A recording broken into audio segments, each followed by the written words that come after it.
Okay, so I will be bringing forward the line, suffering exists in all six realms. Give me the energy not to take birth in these states. And then we will go into discussion later. So living within a constant flow of impermanence, it can be said, that we are dying and being reborn in virtually every minute. And impermanence makes change possible as we move in and out of states of feeling well and states of suffering and all the different things that we go through in our human existence. And the impermanence allows us to shape and reshape our reality. And with a strong practice of mindfulness, we're able to recognize states of suffering and name them and allow them to move through our being without getting overly identified with them as who we are. And so through practice, reactive patterns which cause suffering gradually lessen, and we gain skill in choosing the thoughts and the emotions that source our words and actions. And so today I will touch on the six realms of suffering as they have been described by Buddhist practitioners over the centuries. And some of the practitioners, it seems, have seen these as six different realms that you can incarnate into. Other Buddhist teachers, many of the contemporary teachers, see the states, the realms, as psychological states that we pass through within this lifetime. And so that's the point of view I'm going to be speaking from. And I think that studying them can help us recognize the sources of suffering, and we can take them as imagery. We don't have to take them literally. And as Pat was mentioning to me ahead of time, there's all sorts of different numbers that go with them and how many are under each one. But really, we're just trying to point to some of the human states that perpetuate suffering so that we can live in a conscious relationship with them, not act on them. And I just wanted to share that I began the winter studying being offered with Charak Sherpa. And I wanted to pass on a couple of the teachings he gave in the first class that we just had. And he began his teaching with an invitation to enjoy the journey of awakening, saying that the experience of joy is most important to practice. Joy allows us to embrace and implement the teachings.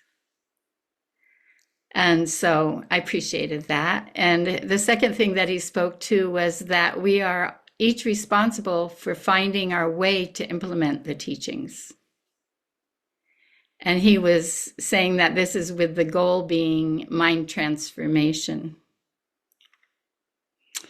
So I invite us to kind of play with these six realms and find out how they can serve our transformation.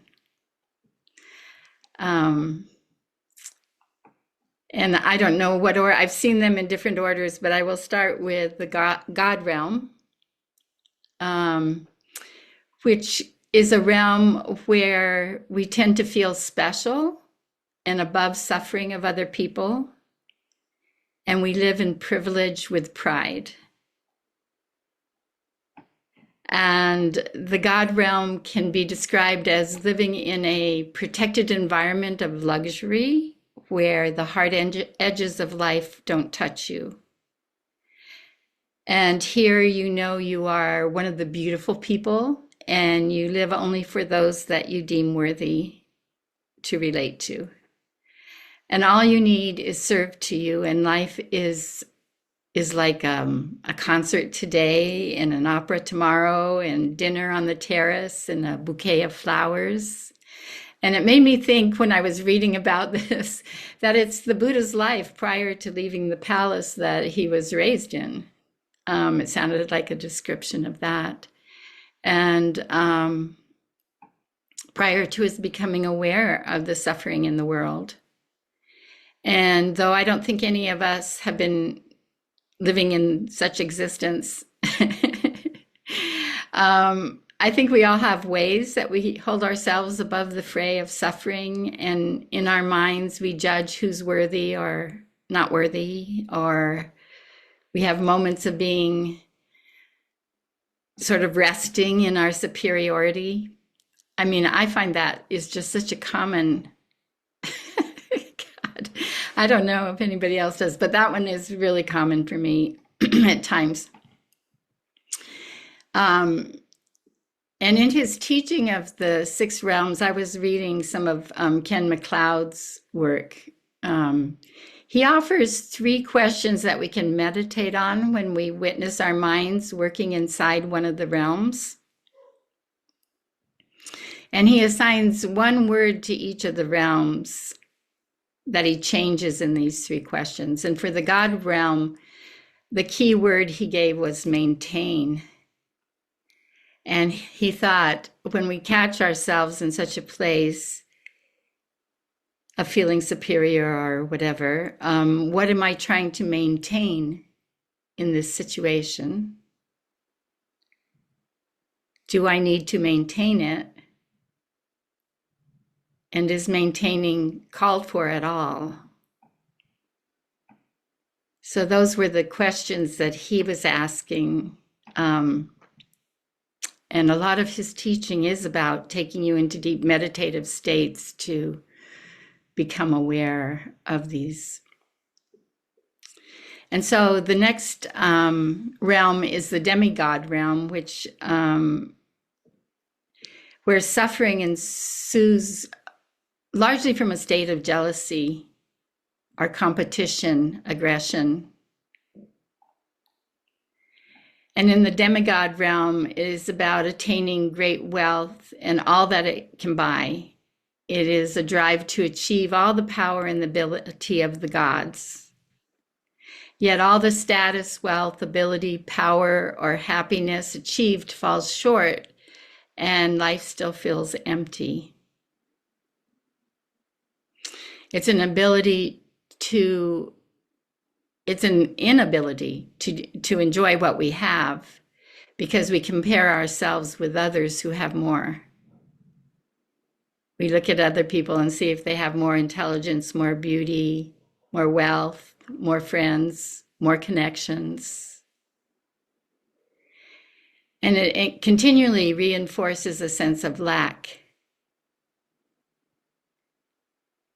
And I was thinking in an extreme form, we see people in the world living this way, but yet in our own lives, there can be times when we compare ourselves to others and either feel superior or inferior.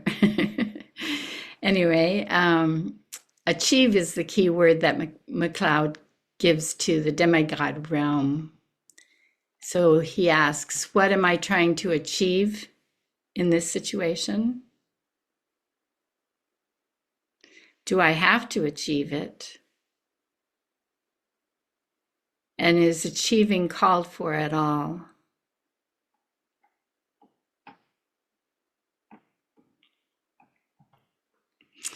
And the next realm is the human realm.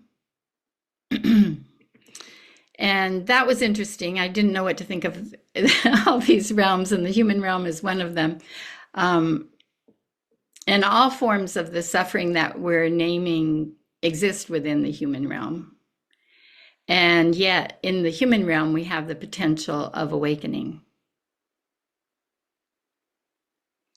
Ken MacLeod kind of indicated there was a particular suffering associated with the human realm, which arises from our desires and busyness that accompanies our gaining our desires, our fulfilling our desires. How we establish preferences and live according to these preferences. And we work to get what we want. And because what we want is always changing and there's always one more thing we want, we persevere with working and spend a lot of time working because somewhere, somehow, we know that at the end of the rainbow, there really is a pot of gold. And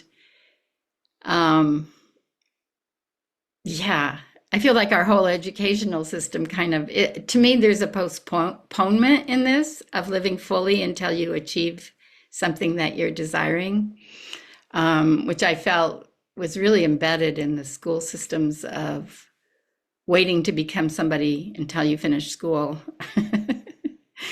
Anyway, for the desire that arises in the human realm, Ken MacLeod puts the word reach. What am I trying to reach in this situation? Do I have to reach it to be fulfilled? Is reaching it really called for?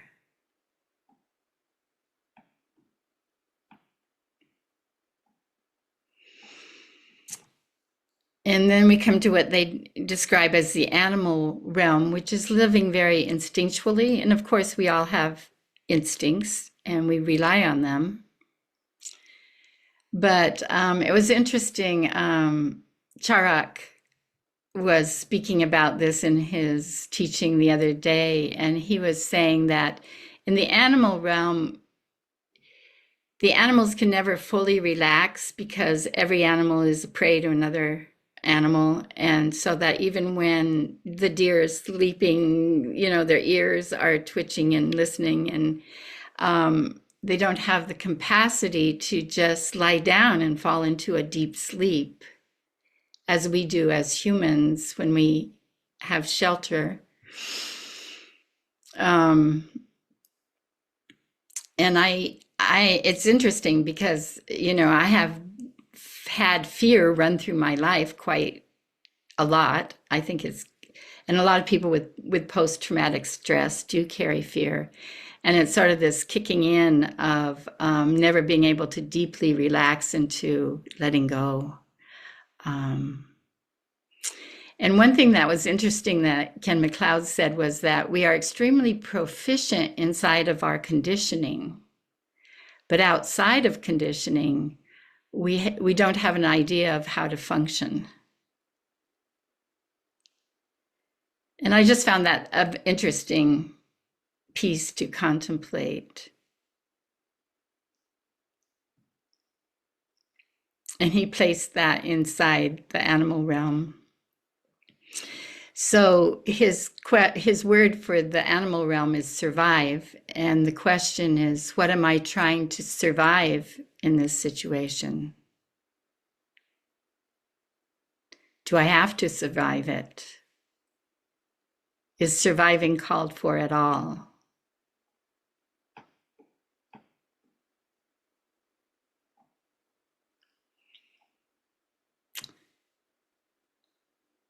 And then there's the hungry ghost realm. And it was interesting. One night I was awake and I picked up my phone, and there it opened up to a talk by Thich Nhat Hanh, which I couldn't get back to because I didn't listen to it all, but I really wanted to. But he was talking about the hungry ghost realm. And he was talking about feeling that he had perceived someone walking in one of the hamlets one night who was a hungry ghost. And he was describing it. And it's interesting because the hungry ghost, some of the states of suffering are like craving, insatiable hunger, and greed can come with the hungry ghost. Because when we're hungry, we're often driven to be greedy. And I was seeing it as part of the psychological state that we call the frozen child. That the part of us that did not receive needed nurturance, understanding, or recognition during key points in our development. And so these frozen parts of ourselves cause us like an insatiable kind of chronic craving to get what we didn't receive. And yet it can also carry that side that makes it very hard to receive what it is that we really want. So it's an interesting state that frozen state, that state of the frozen child.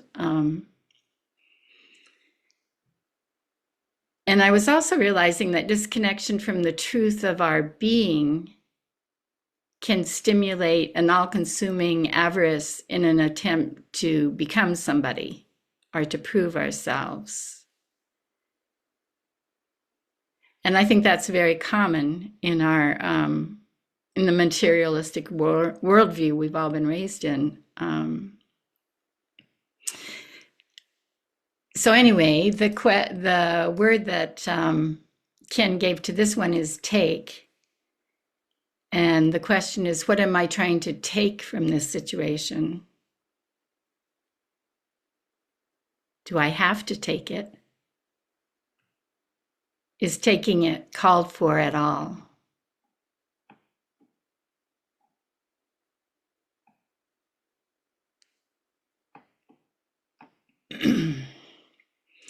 And then they speak of the hell realm, which is hatred, rage, torment. And Ken broke this down into two types. He says it includes a hot anger that flares up and wants to destroy its opposition, and an enduring cold hatred that freezes the heart.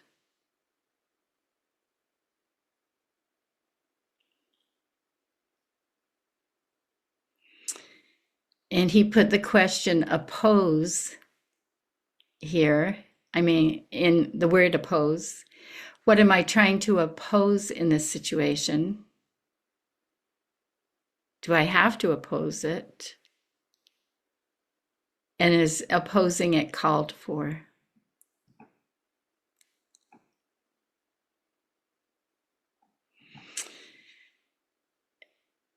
And so suffering exists in all six realms. Give me the energy not to take birth in these states. And I was just reflecting on what we're asking for when we say, give me the energy to whatever it is we're asking for. And I think it's a supplication for spiritual strength, for the ability.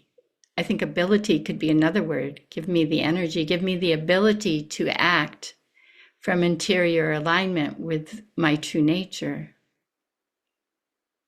And it's an aspiration to act with awareness and with loving kindness and compassion and joy and equanimity, rather than from reactivity, which feeds the cycles of suffering in samsara.